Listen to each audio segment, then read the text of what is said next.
것보다 찬양드리겠습니다.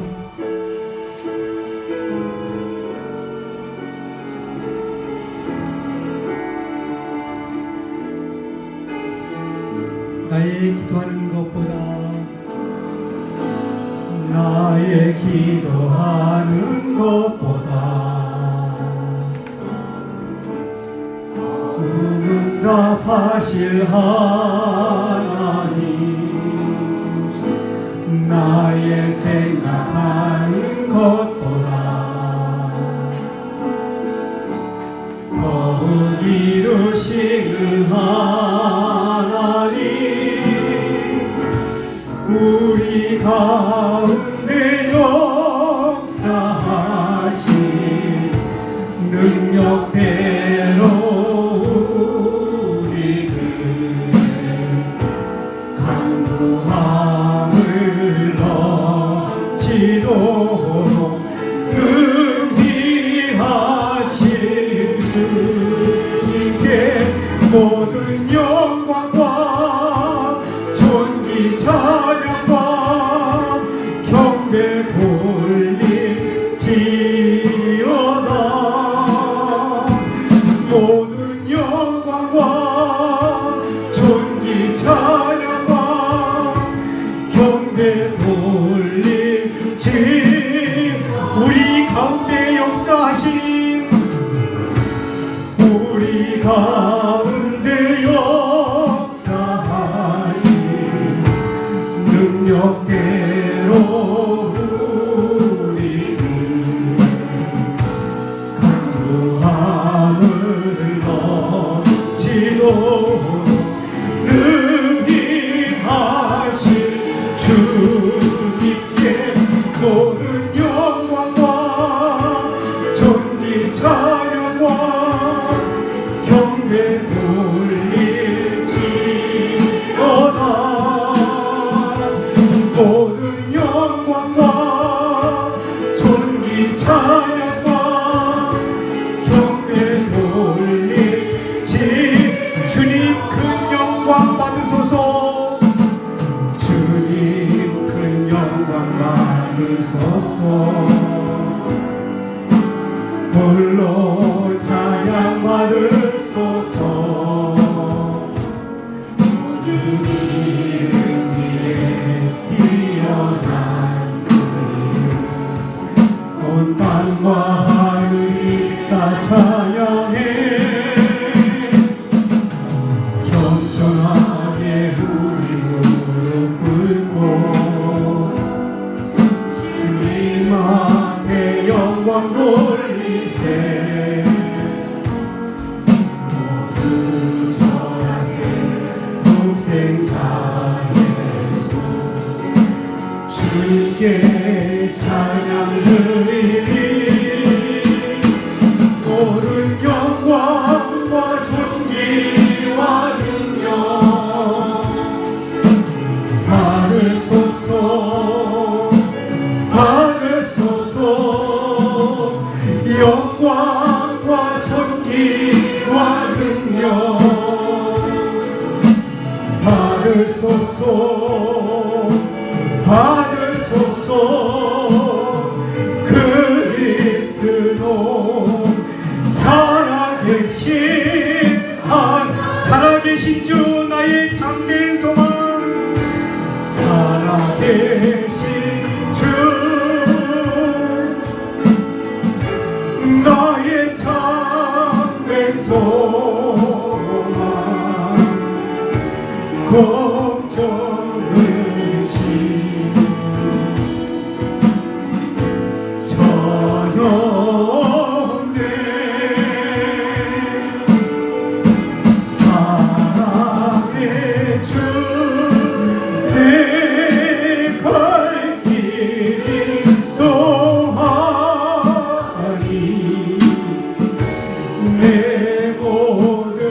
삶의 기쁨 늘 충만한 손뼉치며 주 하나님 주 하나님 독생자 예수 날 위하여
나의 앞길 지켜주시니 살아계신 주 나의 참된 소망 걱정 의심 전혀 없네 사랑의 주 내 갈 길 인도하니 내 모든 살 테니까 늘 주 살아계신 주 살아계신 주 나의 참된 소망 걱정 근심 전혀 없네 사랑의 주 내 갈 길 인도하니 내 모든 삶의 깊게 늘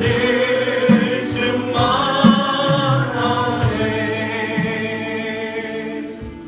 우리 시간 목소리로 기도하며 나가기를 원합니다. 이제 다음 주면 한 해 마지막 주간이 됩니다. 오늘은 그 한 주를 앞두고 성례주일로 지키게 되는데요.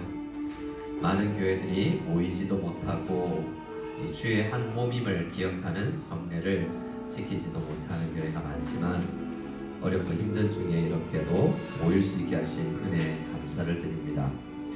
학습과 세례와 또 주께서 원하시는 명령하신 그 성찬을 오늘 지키고자 하오니 주님께서 함께 해주셔서 참된 의미를 생각하고 주님 그 말씀을 눈으로 보는 귀한 은혜가 있게 하옵소서.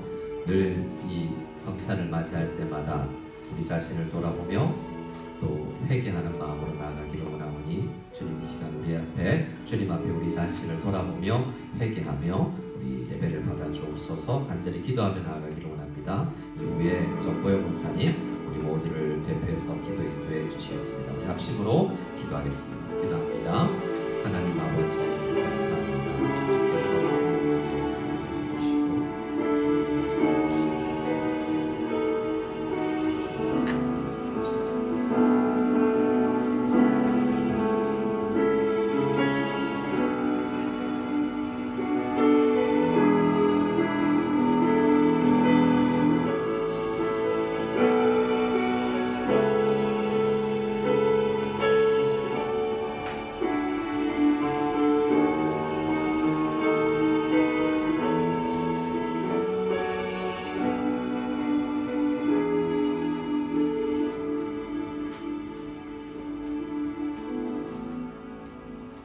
사랑과 은혜의 주님, 찬양과 존귀와 영광받기에 합당하신 주님을 찬양합니다. 2021년 한 해 동안 허물 많은 우리에게 끝없는 사랑과 긍휼을 베푸셔서 오늘도 예배의 자리로 인도해 주심을 감사드립니다. 2년간 지속되는 전염병의 위협과 인생의 위기와 두려움 가운데 삶의 우선순위를 알게 하시고 오직 여호와만을 기억하고 하나님을 부를 수 있도록 은혜 주심도 감사합니다. 내년 1월부터는 삼자교회로 예배 처소를 옮기게 됩니다. 두 군데로 나누어 드리는 모든 예배와 모임 가운데 주님의 섬세한 손길과 인도하심을 알아가며 주님 앞으로 더 달려가는 시간들이 되게 하옵소서. 주님께서 허락하신 교회와 일터, 가정과 삶의 현장에서 만족하고 자족하기보다는 염려와 부정적인 생각들이 많았습니다. 믿음으로 성도로 살아간다면서도 주님을 알아가는 일에 열심을 내지 못했고 주께 맡긴다고 하면서도 신뢰하지 않았으며 매사 우리의 생각과 판단으로 용서와 회개 없는 신앙생활이었습니다. 그럼에도 부족하고 연약한 저희들을 올 한 해도 먹이시고 입히시며 인도해 주신 주님을 찬양합니다. 무석연합교회 모든 성도님들이 마음과 몸을 오직 주님 앞에서 주님께로만 정하고 살아가는 인생임을 기억하게 하옵소서. 내년에도 교회를 위해 봉사하시는 기획위원회와 부장님들, 구역장님, 교사, 성가대, 곳곳에서 일하시는 성도님들이 더욱 주님을 바라보며 도우시는 하나님의 손길을 통해 세상이 알 수 없는 평안과 담대함의 비밀을 깨닫는 감사의 시간들이 되게 하옵소서. 병중에 있는 성도님들과 회복 중에 계신 김사모님, 아픔을 겪고 있는 성도님들의 가정을 위로해 주시고 왕래할 수 없는 상황에서 세계 각처에 떨어져 지내는 가족들과 자녀들의 안전과 건강을 지켜주옵소서. 오늘은 세례식과 성찬식이 있는 날입니다. 학습과 세례자들에게 이제부터 주님께만 마음을 정하고 놀라운 하나님의 은혜를 경험하며 살아가게 하옵소서. 성찬식에 참여하는 모든 성도들이 십자가에서 우리 죄를 담당하셨던 예수님의 크신 사랑을 알고 고백하는 시간이 되길 원합니다. 하나님만을 믿고 의지하는 것이 마땅한 성도의 삶인 것을 마음속 깊이 새기는 오늘 예배가 되게 하옵소서. 무속으로 이주하여 적응하는 새신자분들에게는 안전과 평안으로 잘 정착하게 하시고 교회를 위해 수고하시는 세 분의 교육자들에게 성도들의 연약함과 영적인 성장을 잘 감당할 수 있도록 성령의 충만함과 은혜를 주옵소서. 오늘도 말씀을 전하시는 김 목사님을 주께서 붙들어 주시고 오직 주님 한 분만을 위한 예배가 드려지게 하옵소서. 말씀을 통해 하나님을 알고 예배를 통해 신실하시고 위대하신 하나님, 공의롭고 영원하신 하나님을 경험하며 우리의 심령 가운데 오직 예수 그리스도만이 새겨지게 하옵소서. 이 모든 말씀 우리 구주 예수 그리스도 이름으로 기도드렸습니다. 아멘.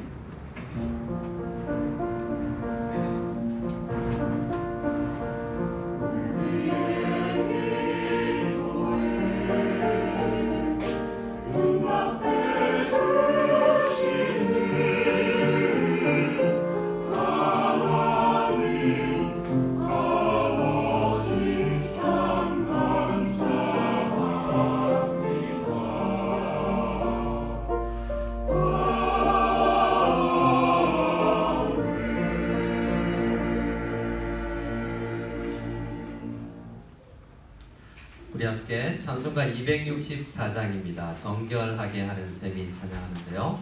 5절까지 되어 있습니다. 이전에는 우리 선배들은 10절짜리, 20절짜리 찬양도 부르는데요. 평소 찬양보다 한 절 정도 더 많은데 가사 하나하나를 묵상하며 찬양드리겠습니다. 정결하게 하는 셈이.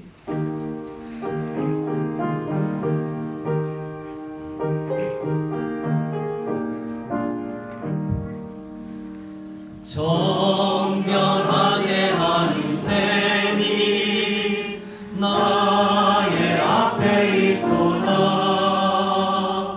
성령께서 원고하신 죄 씻으라 하시네.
주의 은혜 나를 영접하셨네. 내가 지은 모든 죄와 허물 용서하셨네. 찬양하리 찬양하리 죽임 당한 어린 양 주께 영광 돌리어라. 우리 죄를 씻어주셨네. 성부 하나님께 영광, 성자 예수께 영광, 성령님께 또한 영광 모두 돌려드리세. 찬양하리 찬양하리 죽임 당한 어린 양 주께 영광 돌리어라. 우리 죄를 씻어주셨네. 아멘. 우리 함께 봉헌기도 올려드리겠습니다. 하나님 아버지 감사합니다. 우리가 찬양으로, 우리의 호흡으로, 우리의 입술로, 우리의 마음으로 감사를 올려드리게 하심에 감사를 드립니다. 물질을 드리고 시간을 드림도 소중하지만 이 시간에 귀한 네 분의 성도님들이 학습과 입교를 통하여서 우리 몸된 주님의 교회의 일원이 되는 것을 기념합니다. 한 사람이 회개하고 주님 앞에 돌아와 한 몸을 이루는 것이 천국에서는, 하늘에서는 놀라운 축제가 일어나는 일인 것을 우리가 기억하고, 우리의 이 공간의 예배에서 하나님께서 우리 먼저 믿음의 선배님들이, 천국 가신 선배님들이 어떻게 즐거워하며 기뻐하는지를 느끼며 함께 이 예배에 동참하기로 원하오니 축복하여 주시옵소서.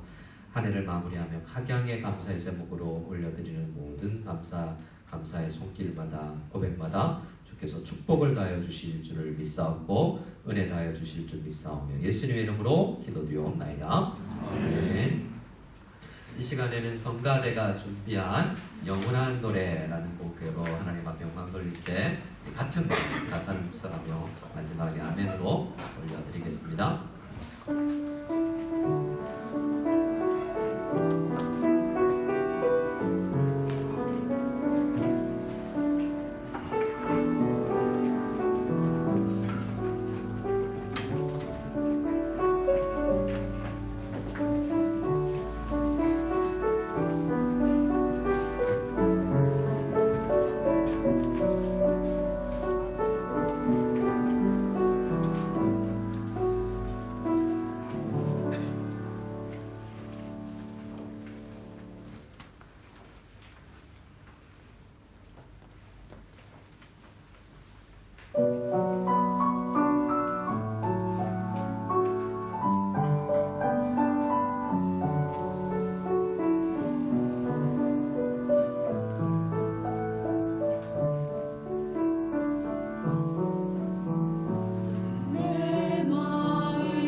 울리는 이 노래는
높이리 아름다운 그 이름을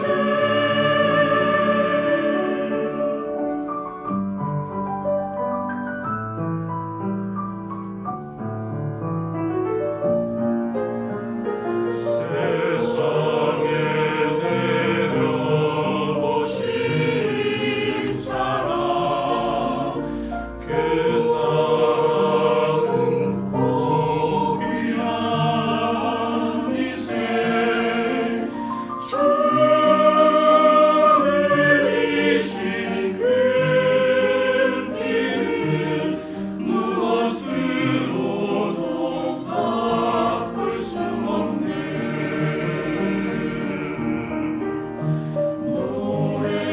노래하리 내 생명 다하도록 주 사랑하리 영원히 소리 높여 예수의 이름 높이리 아름다운 그 이름을 소리 높여 예수의 이름 높이리 아름다운 그 이름을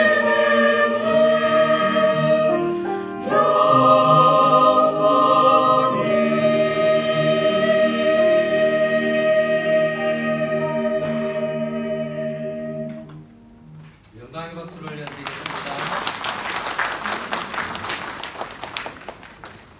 감사합니다.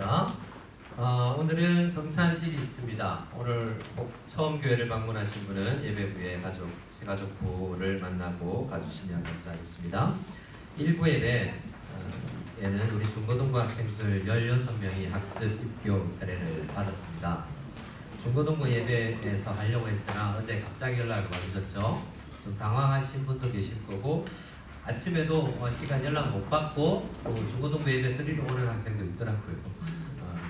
이게 우리에게 훈련시키는 것 같아요. 지금 중부 안에 저장성은 못 모이죠. 이렇게 모이고 싶어도 못 모이고 그래서 우리는 이런 훈련 중인 것 같습니다. 갑자기 전날 내일은 공원에서 모여 하면 거기가 교회가 되고 내일은 어디 광장에서 모여 하면 교회가 되고 어떤 분은 뭐 출애굽할 때 광고를 잘 들었어야 다 나갔었다고 이야기하는 그런 농담도 하는데요. 우리에게 이런 마치 이동성을 강하게 하는 그런 은혜라고 생각하기도 했으면 좋겠습니다. 오늘은 이렇게 1부, 2부 예배로 이렇게 모일 수 있게 해주셔서 그래도 감사하다고 고백드릴 겁니다. 새가족 수료식이 있었습니다. 그래서 수료하신 분들 축복해 주시고 모든 세과를 수료하지 못하신 분들은 찾아가서라도 우리 수료를 할 수 있도록 그렇게 하겠습니다. 성탄 감사 예배는 우리 한국학교에서 예정되었으나 교육국의 또 정책으로 장소를 학교에서는 모이지 못하고 호텔은 예약되었습니다. 그래서 호텔에서 거부하지 않는 이상 이것도 긴장을 가져야 되겠죠. 우리 주일학교에서는 잘 준비해 주시고 그 전날 못 모인다 그러면 부서별로 그 전과동으로 모이고 이렇게 해야 될 겁니다. 그래서 긴장해 주시고 그러나 바라기는 기도해 주셔서 함께 모일 수 있었으면 좋겠습니다. 지난번 고비파 모임을 했던 그 고비파 중고등부 고비파 장소는 3층이고 우리가 모일 곳은 2층입니다. 더 넓은 공간이고 함께 모여서 예배 드리고 나서 먼저 예배 드리고 교육부 수료식 잠시 하고 발표회 하고 그 다음에 순서별로 우리 각 가정이 내려와서 식당에서 식사를 할 거예요. 그래서 예배 장소와 식당 장소가 다를 겁니다. 1인분의 상당 금액의 식사를 준비했기 때문에 다 드시고 가시면 좋겠고요. 그리고 가는 방법을 아직 차량을 지금 준비 중에 있는데 시간표는 알려드리도록 하겠습니다. 위챗으로 알려드리겠습니다. 그런데 가급적 걸어가실 수 야외에서 조금 야외에서 홍차호 병원 쪽으로 길 건너면 되는데 길이 좀 위험한 길입니다. 그래서 부모님들이 가급적 손잡고 와주시고 유치부 초등 저학년 부모 중 1인이 아이들과 버스를 타주시고 왕커와 함께 버스를 돌릴 텐데 전 교인이 아니라 일부 차량 2대 정도 돌리기로 했습니다. 그래서 가급적 남자들, 아빠들은 아들하고 같이 손잡고 걸어와 주시고 또 어린이들을 가지고 있는 우리 자녀, 우리 부모님들은 아이들 동반해서 와주시기 바랍니다. 그리고 그곳에서 장소도 마찬가지로 부모가 책임져 주시고 식당까지 가고 자유롭게 식사를 할 예정이에요. 근데 자유롭게 하면 친한 사람들끼리 모여서 식사할 텐데 그때도 강조하겠지만 소외됨 없이 다 식사를 잘 할 수 있나라고 친구들도 모아주시고 해서 식사까지 할 수 있는 이렇게 한 자리에서 모여서 예배 드릴 때 다 모일 수 있는 은혜가 있기를 원합니다. 신규 서리집사 내년도 서리집사를 준비하고 있습니다. 추천해 주시고요. 추천해 주신다고 다 하는 건 아닙니다. 서리집사는 기본은 만 30세, 올 연말에 만 30세, 세례받은 후에 2년 이상 지난 분들 가운데 우리 교회에 등록하신 후 6개월 이상을 보내시는 분인데요. 기본이고요. 제일 중요한 건 내년에 우리 교회 각 부서에 속해서 일을 할 분이에요. 내년에. 올해 했다고 내년은 안 하면 아니고요. 내년에 일할 분이에요. 제일 중요한 건 집사는 일하는 사람입니다. 근데 시간이 되면서 받는 게 아니고 일할 사람에게 주는 1년직이에요. 그래서 원칙으로 따지면 서리 집사님은 1년 하고 그 다음에 일 안 하면 반납하고 하는 겁니다. 일할 때 서리 집사인 거예요. 근데 우리 교회 한국교회 정서상 한 번 서리 집사님 임명돼도 꾸준히 나가는 거죠. 하지만 원칙을 잘 생각해 주시고 여러분 내가 집사다 하면 올해는 잠시 쉬셨어도 내년 어떤 일을 하지? 라고 고민해 주시면 감사하겠습니다. 그래서 뒤에 비치된 봉사자 신청서를 잘 작성하시고 혹은 기도하시면서 준비해 주시기 바랍니다. 또 주부에는 없지만 우리 남성 구역이 올해까지는 구역으로 하는데 이곳에 오고 나서 훈련 시간도 모임 시간도 너무 어렵고 여러 가지 형편이 어려워서요. 우리 내년은 구역 일 잠시 쉬고 우리 전도의 체제로 갑니다. 오늘 연락은 아마 받으셨을 텐데 오늘 연락 받으신 분들은 오후 예배 후에 성가대원이라도 가급적 그 모임에 참석해 주셔서 전도에 시작하는 모임에 함께 해주시면 감사하겠습니다. 국제 예배당 참석표를 위해서 여러분 다 제출해 주시고 1월 첫 주는 가급적 교사님들도 다 나서 그곳에서 예배를 드리는 그런 방향으로 했으면 좋겠습니다. 신청하신 분들은 다 가실 수 있기를 바랍니다. 또 박용호 집사님, 정윤희 집사님 가정에서 지난 우리 어머니 천국 환송 과정에서 기도해 주시고 또 관심 가져주셔서 감사하다고 떡을 준비했습니다. 각 가정, 작년 가정에 하나씩 가져가 주시면 감사하겠습니다. 우리 앞에 꽃꽂이는 여제자 5기 여제자반에서 성례식을 감사해서 준비해 주셨습니다. 또 감사할 것은 또 기도에 부탁드릴 것은 저희 아내 김선혜 사모가 이번 금요일 날 입국합니다. 아이고, 좋네요. 그래서 기도해 주시고 코로나 안 걸려야 되고 비행기가 있어야 되고 가급적이면 그 가운데서 격리가 줄어들면 좋겠으나 늘지만이라도 않았으면 좋겠다라는 생각을 하고 있습니다. 기도해 주셔서 감사합니다. 함께 얼굴을 맞이할 날이 곧 다가옵니다. 우리 함께 하나님의 말씀을 같이 읽고 말씀 나누겠습니다. 마가복음 1장입니다. 마가복음 1장 4절에서 11절인데요. 마가복음 1장 4절에서 11절 말씀 우리 한 목소리로 같이 보겠습니다. 세례 요한이 광야에 이르러 죄 사함을 받게 하는 회개 세례를 전하니 온 유대 지방과 예루살렘 사람이 다 나아가 자기 죄를 자복하고 요단강에서 그에게 세례를 받더라. 요한은 각각 그를 옷을 입고 허리에 가죽띠를 띠고 메뚜기와 석청을 먹더라. 그가 전파하여 이르되 나보다 능력 많으신 이가 내 뒤에 오시나니 나는 굽혀 그의 신발끈 풀기도 감당하지 못하겠노라. 나는 너희에게 물로 세례를 베풀었거니와 그는 너희에게 성령으로 세례를 베푸시리라. 그때 예수께서 갈릴리 나사렛에서부터 와서 요단강에서 요한에게 세례를 받으시고 곧 물에서 올라오실새 하늘이 갈라짐과 성령이 비둘기같이 자기에게 내려오심을 보시더니 하늘로부터 소리가 나기를 너는 내 사랑하는 아들이라 내가 너를 기뻐하노라 하시니라. 아멘. 우리 3주 전부터 우리는 제일 처음에 요한복음 1장 1절을 묵상했고요. 그 다음에 누가복음 1장을 묵상했고, 지난주는 마태복음 1장을 묵상하면서 그 족보에 나오는 여인들에 대해서 이야기를 했습니다. 오늘은 남아있는 복음서인 마가복음 1장을 보는데요.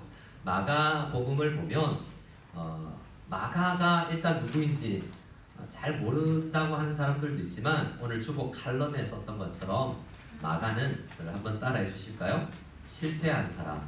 네, 마가는 실패를 경험한 사람이었어요. 마가복음에 보면 겟세마네 동산에서 예수님이 잡혀갈 때 벌거벗은 모습으로 옷이불을 벗어버리고 도망갔던 젊은 청년 이야기가 나오는데, 자기 이야기를 써놓은 것이라고도 이야기를 합니다. 또 마가는요, 나중에는 사도 바울과 함께 선교여행을 떠나요. 근데 중도 포기하고 돌아간 사람입니다. 그래서 실패자, 중도에 포기한 사람, 뭔가 문제가 있는 사람으로 등장해요. 그런데 그가 나중에 역사에 의하면 사도 베드로의 제자가 되었대요. 그래서 사도 베드로의 설교나 이런 걸 편집하고 눈이 나빠지는 것을 위해서 다양한 문서 작업이나 도와주는 사람이 마가였다고 하는데, 베드로도 제자 중에 특별히 실패를 경험한 사람입니다. 가룟 유다처럼 아예 지옥 갈 사람이 아니라 예수님 믿었으나 큰 실패를 해본 사람이죠.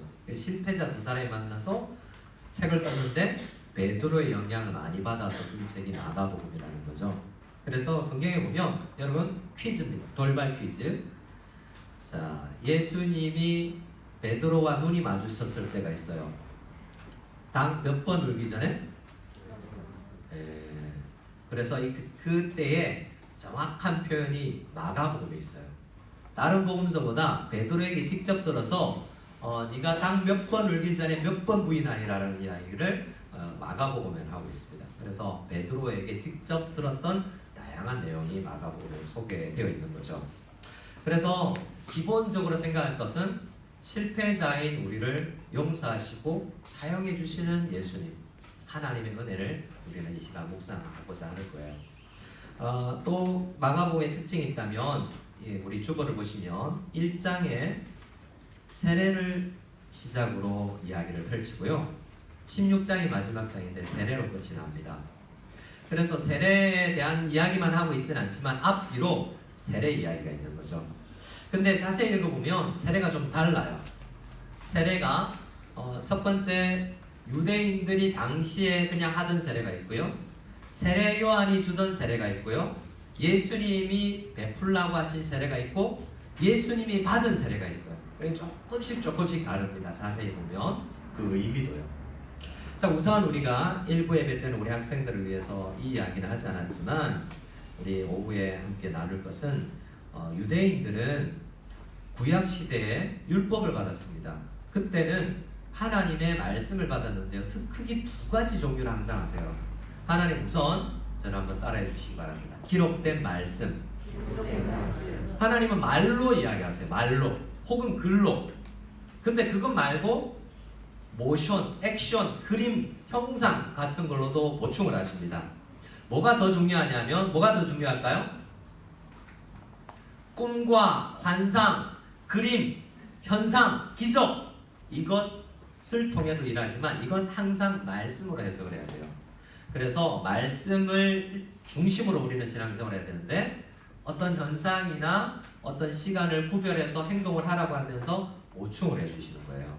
두 가지가 다 하나님께서 주신 겁니다. 구약시대에 주님께서 특별히 모세를 통해서 주신 것이 있는데, 글로 대표적인 게 십계명이에요. 십계명은 글로 주셨죠. 이거 해라, 이거 하지 말라. 그런데 그때 비슷한 시기에 주님은 어떻게 살아라라고 하면서 날짜는 구별해서 안식일로 지키고, 또 예배는 이렇게 드리고 하면서 행동을 하라고 이야기한 게 있어요. 특별히 남자들의 몸에 새기는 난지 8일 만에는 할례를 행하라고 했는데요. 그 말씀이 아니고요, 그건 행동을 해야 되는 거예요. 그리고 계속 반복을 해야 되고 기억해야 되는 거죠. 그런 식의 구약 성경에 많이 있어요. 자, 제사를 드릴 때는, 이런 제사를 드릴 때는 소를 가지고 와라. 저런 제사를 드릴 때는 비둘기를 사용해라. 액션, 말이 아니잖아요. 그 비둘기가 죽으며 소가 죽으며 피가 흘리는 모습을 보면서 말씀을 기억해내는 거죠. 아주 선명하게 남습니다. 여러분들 어린 아이가 만약 구약시대 유대인으로 태어나서 유월절을 준비한다고 생각해 보세요. 일단 아빠가 우리 청소년들 여기 학생들 한 초등학생 있는데 아빠가 유월절 준비하면서 양을 사왔어. 그러면 일단 아이들은 뭐 하죠? 이름을 붙입니다. 양돌이, 양순이, 그래서 양양이 붙여요. 그런데 한 일주일 집에서 있어요. 친해졌죠? 자기를 쫄쫄 따라봅니다. 근데 어느 날 아빠가 걔를 끌고 가요. 어떡하죠? 죽어야 된다는 거죠. 그럼 애는 어떻게 하죠? 아빠 왜 이래요? 널 위해 하는 거야. 왜요? 살려주세요, 날 위해. 그럴 땐 너의 죄 때문에 얘가 죽어야 돼. 이런 이야기가 첫 경험으로 있다면 잊혀지지 않는, 여러분 유치원 때 초등학교 때 잊혀지지 않는 어떤 현상이 있죠? 그것처럼 하나님은 구약시대에는 여러 요소들을 넣어 놓으셨어요. 근데 예수님 오시고 나서 그걸 다 철폐하셨어요. 하라는 말씀 안 하셨어요. 두 가지를 꼭 해라고 그랬는데 그 모든 절기와 행동들을 요약해서 세례와 성찬 이 두 가지 속에 그것을 다 담아 놓으셨다는 거죠. 그래서 우리는 예수님께서 하라는 행동만 하는데 이걸 모든 글로 된 복음의 핵심을 모습으로 모양으로 액션으로 취하는 것이 성례입니다. 그 성례라는 표현을 저를 한번 따라해 보실까요? 헬라어입니다. 따라하겠습니다. 미스테리온. 여기서 미스테리가 나왔죠. 미스테리는 뭐냐면 밝혀지지 않은 것이 미스테리인데요. 우리 성경에서 미스테리는 뭐냐면 밝혀진 거예요. 구약에는 희미했으나 신약에는 드러나버린 게 미스테리예요. 신약적 의미는 그렇죠. 그래서 성례를 뭐라고 그러냐면 구약시대에 수많은 성례들이 있는데 그 모든 게 완벽히 드러난 복음을 액션으로 우리가 실천해보는 것이 성찬과 우리 세례인 것입니다. 그 안에서는 그래서 복음이 있어요. 그런데 오늘 마가복음 1장에서 이야기하는 세례는 그걸 다 담고 있는 게 아니었어요. 1절을 한번 4절을 읽어볼까요? 1장 4절입니다. 1장 4절 시작.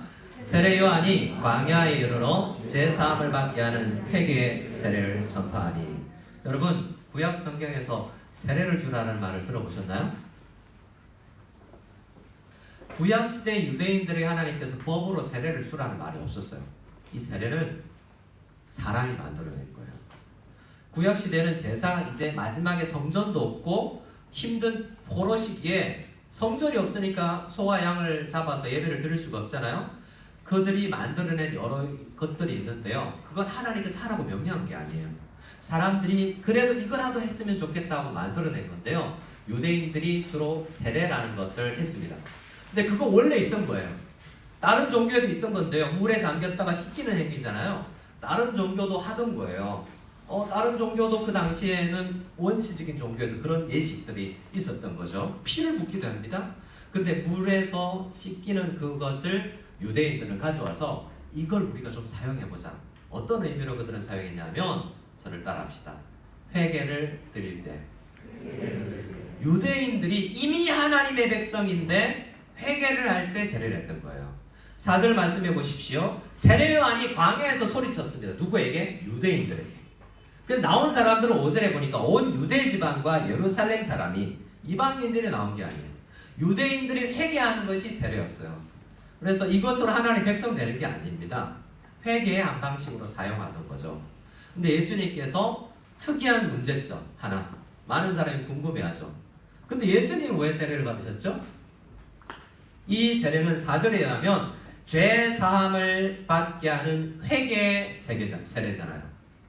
그러면 이 말대로 하면 예수님께서도 세례를 받으셨다면 죄를 사함 받으셔야 되는 죄인이고 또 회개를 해야만 하는 죄를 저지른 사람이 되어버리는 거죠.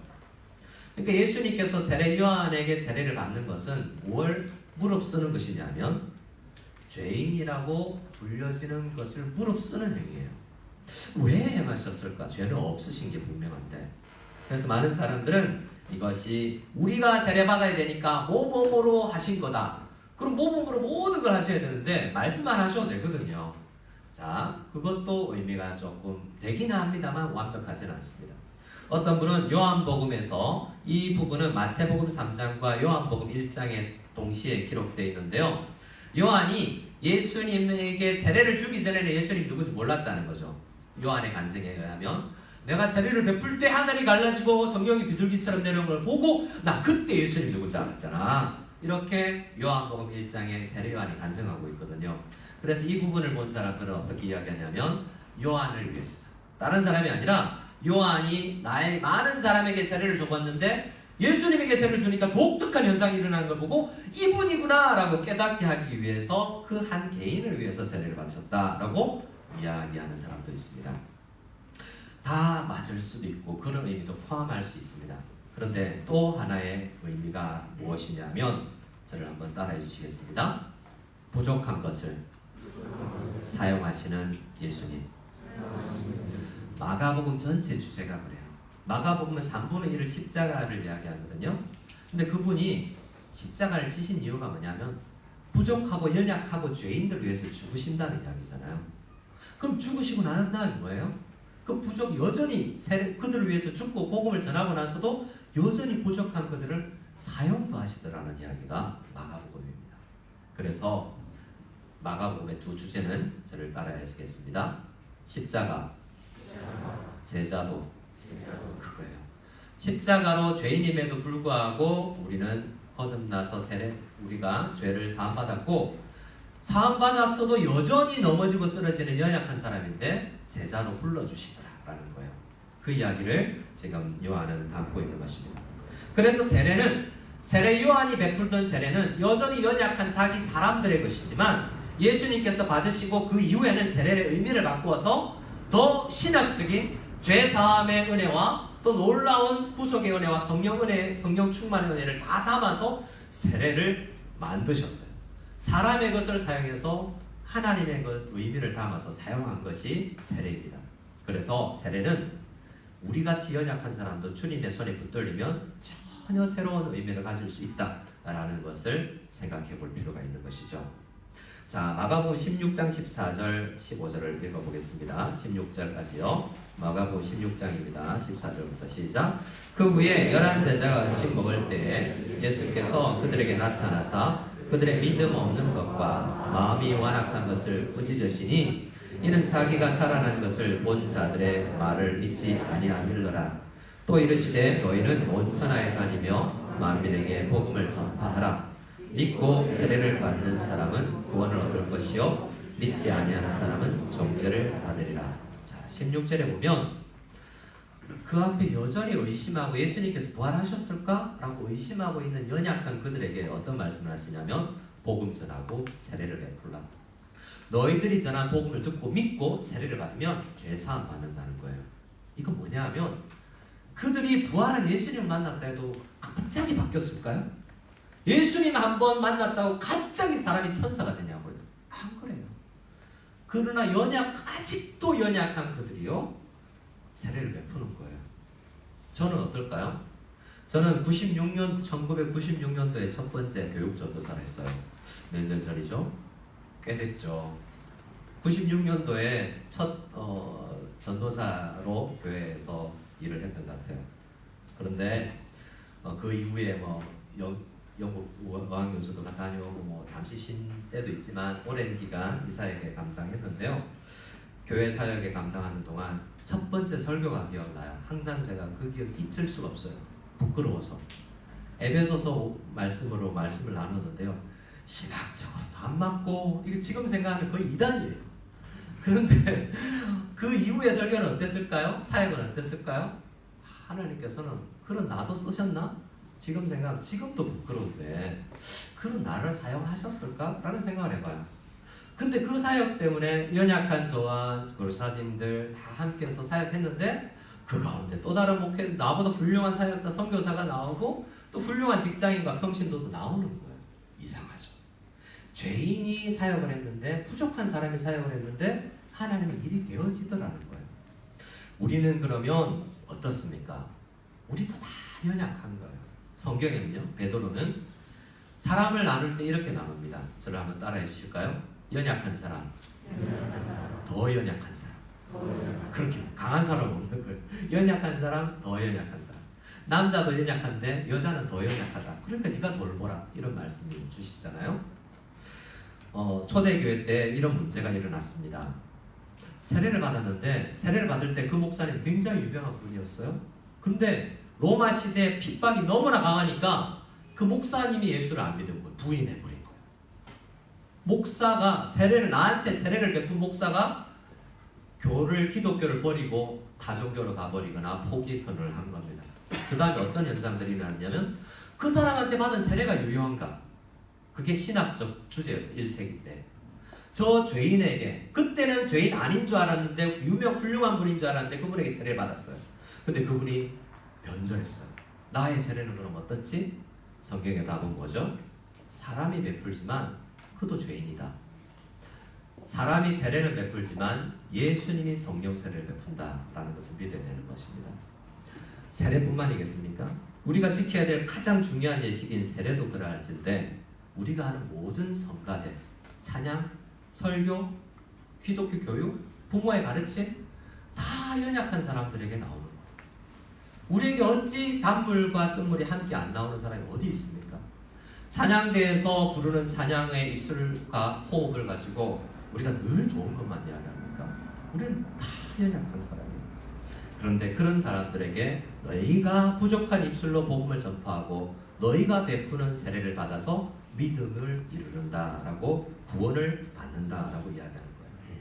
저는 한번 따라해 주시기 바랍니다. 연약한 저를 사용하실 줄 믿습니다. 그렇다고 연약을 무조건 자랑만 하고 안 자라서도 안 되지만 연약하지만 쓰신다는 생각이에요. 근데 예수님은 누가복음 12장 50절에 이렇게 이야기를 합니다. 같이 12장 50절을 읽어봅시다. 시작. 나는 받을 세례가 있으니 그것이 이루어지기까지 나의 답답함이 어떠하겠느냐. 예수님은 세례 요한에게 세례를 받으셨죠. 근데 또 받을 세례가 남아있대요. 세례는 몇 번 받죠? 한 번 받는 거예요. 몇 년 전에 남자 제자 훈련을 하는데 어떤 집사님이 보내주셨어요. 목사님 다시 세례 주세요. 제가 어릴 때 세례를 받는데 그때 예수를 안 믿은 것 같아요. 지금 복음을 알고 지금 내가 회개합니다. 지금 세례 다시 주세요. 그러니까 그랬어요. 제가 필요 없다고 했어요. 그때 받은 세례도 유효해요. 가톨릭에서 받은 세례도 유효해요. 다시 받을 필요는 없어요. 물로 세례 받았던 걸 기억만 하고요. 의미는 지금 깨달으면 됩니다. 근데 주님께서는 2번 세례를 받는다는 말인가? 이 받는다는 세례는 무엇이냐면 따라해 주실까요? 십자가. 예수님께서 십자가 지실 것을 내가 받을 세례가 있다라고 이야기하신 거예요. 이것은 어떤 의미냐? 이 예수님이 2번째 받는 세례를 통해서 우리가 성령 세례를 받을 수 있게 되는 겁니다. 좀 복잡하고 어렵죠? 이런 이야기입니다.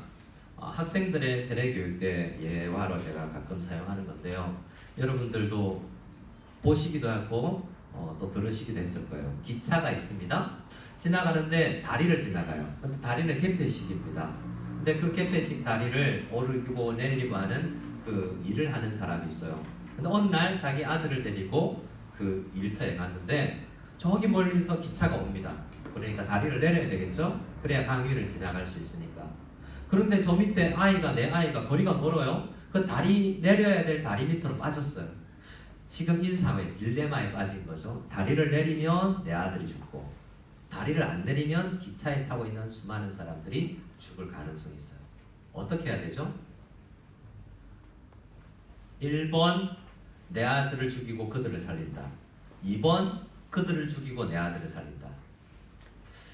투표는 안 할게요. 속으로만 생각하세요. 자, 1번을 욕할 수 있습니까? 2번을 욕할 수 있나요? 둘 다 욕먹기도 하고 둘 다 욕하기가 어려워요. 어떤 선택을 하기에도 말이죠. 그런데 그 이야기 유럽에서 동구권에서 나온 영화인데요. 그 내용은 이렇습니다. 그 아버지는 아들을 죽이고 기차를 지나가게 하는 것을 선택해요. 그래서 그 다리 옆에서 울부짖죠. 머리를 싸잡으며. 근데 그 기차 안에는 수많은 사람이 타고 있는데요. 화장실에서는 마약을 하는 여자가 있어요. 그리고 도둑하는 사람은 지갑을 훔쳐요. 어떤 사람은 기타 치고 그냥 흥겹게 놀아요. 모든 것이 복음이 이루어내어서 우리가 살아났는데 우리는 모를 수도 있다. 누가 해결을 하는가? 그건 그 사건에 가까이 깨닫고 가까이 나간 사람이 아는 거예요. 근데 그 기차에 타고 있는 사람은 다 그 아이가 죽어서 살아났는데 깨닫 모르고 있죠. 그러니까 감사도 없죠. 찬양도 없죠.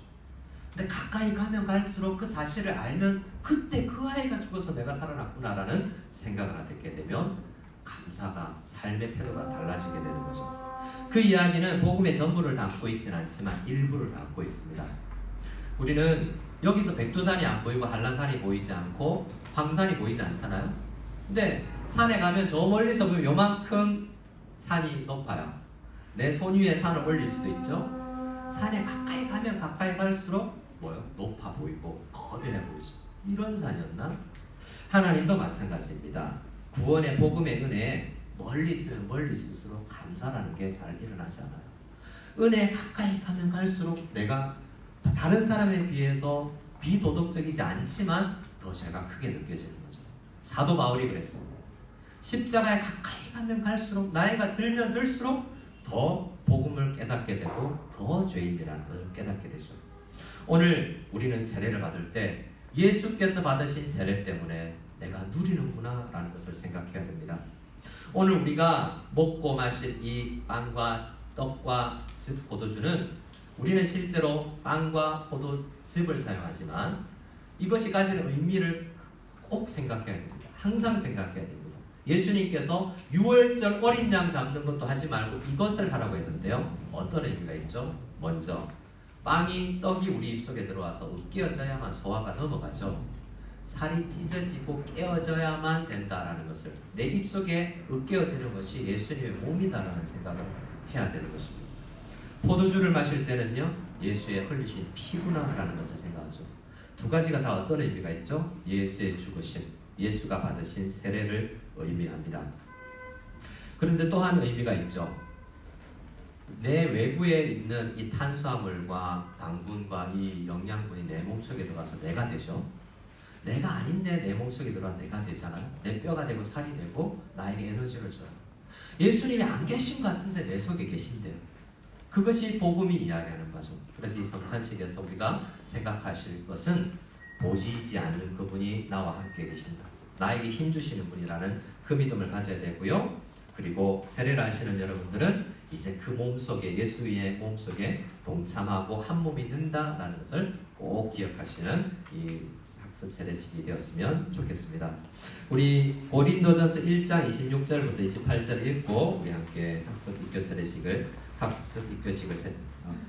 시행하겠습니다. 26절부터입니다. 읽겠습니다. 형제들아 너희를 부르심을 보라. 육체를 따라 지혜로운 자가 많지 아니하며 능한 자가 많지 아니하며 문벌 좋은 자가 많지 아니하도다. 그러나 하나님께서 세상에 미련한 것들을 택하사 지혜 있는 자들을 부끄럽게 하시고 세상에 약한 것들을 택하사 강한 것들을 부끄럽게 하시는 것임에 하나님께서 세상에 천한 것들과 멸시받는 것들과 없는 것들을 택하사 있는 것들을 폐하려 하시나니. 하나님은 죄스럽고 연약한 것을 선택하셔서 일하시는 분입니다. 세례 때문에 그것이 가능해졌어요. 예수의 세례 때문에. 오늘 학습과 입교를 통해서 기독교의 몸된 그리스도의 몸에 접붙임을 당하시는 여러분들은 여전히 연약하지만 하나님의 일을 하실 수 있는 분이에요. 자, 저를 한번 따라해 주시기 바랍니다. 특히 학습과 세례를 받으시는 네 분만 저를 따라해 주세요. 저를 따라해 주시기 바랍니다. 나 때문에 우리 교회는 좋아질 것입니다. 믿으십니까? 네. 그렇게 서약하실 거예요. 자, 우리 먼저 학습식을 거행하겠습니다.